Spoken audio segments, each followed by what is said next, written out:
Hello guys, അപ്പോൾ നമ്മളെ പരിപാടി പണിക്കുള്ള ടൈം ആയിക്കണം. അപ്പം അതിന് മുമ്പേ നമ്മൾ റൂമും കാര്യങ്ങളൊക്കെ ഒന്ന് പരിധി നോക്കണം. വേറെ ഒന്നുമല്ല, സ്വിച്ചുകളും കാര്യങ്ങളെല്ലാം ഓഫ് ചെയ്യണം.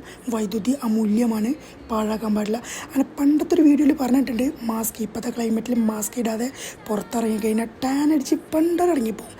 അപ്പോൾ നമ്മൾ മാസ്കും ഇട്ട് ഈ ഒരു വെയിലത്ത് പുറത്തിറങ്ങാണ്. അപ്പം നമ്മൾ നേരെ പണിക്കാണ് പോകാം കേട്ടോ. അങ്ങനെ കുറച്ച് സമയത്തിന് ശേഷം നമ്മുടെ പണി കാര്യങ്ങളും കഴിഞ്ഞ് നമ്മൾ ഫുഡ് കഴിക്കാനുള്ള അങ്ങനെ ബ്രേക്ക്ഫാസ്റ്റ് കഴിക്കാനുള്ള ടൈമാണ് കേട്ടോ. അങ്ങനെ പോണ വഴിക്ക് ബക്കാലി കയറിയിട്ട് ഒരു തണുത്ത വെള്ളമെടുത്ത് പിടിച്ച്, ഇല്ലാന്നുണ്ടെങ്കിൽ തലയുടെ മുകളിൽ എണ്ണ മൂപ്പരുണ്ടല്ലോ, നമ്മുടെ എനർജി മൊത്തം ഊറ്റിയാണ് കുടിക്കും. അപ്പോൾ നമ്മൾ ഇന്ന് കഴിച്ച ഫുഡ് ഇതാണ് കേട്ടോ, ദോശയാണ് കഴിച്ചത്.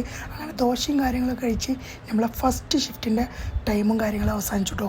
പിന്നെ നമ്മൾ നേരെ റൂമിലോട്ട് പോവാണ്. റൂമിൽ പോയിട്ട് ഇനി നമ്മൾ ദോറും കാര്യങ്ങളൊക്കെ നിസ്കരിച്ച് നല്ല അടിപൊളി ഒരു ഉറക്കം. അപ്പോൾ നമ്മുടെ സെക്കൻഡ് ഷിഫ്റ്റിൻ്റെ ടൈം ആവും. അപ്പോൾ മറ്റൊരു ഷെഡ്യൂളിൽ കാണാം. ബൈ.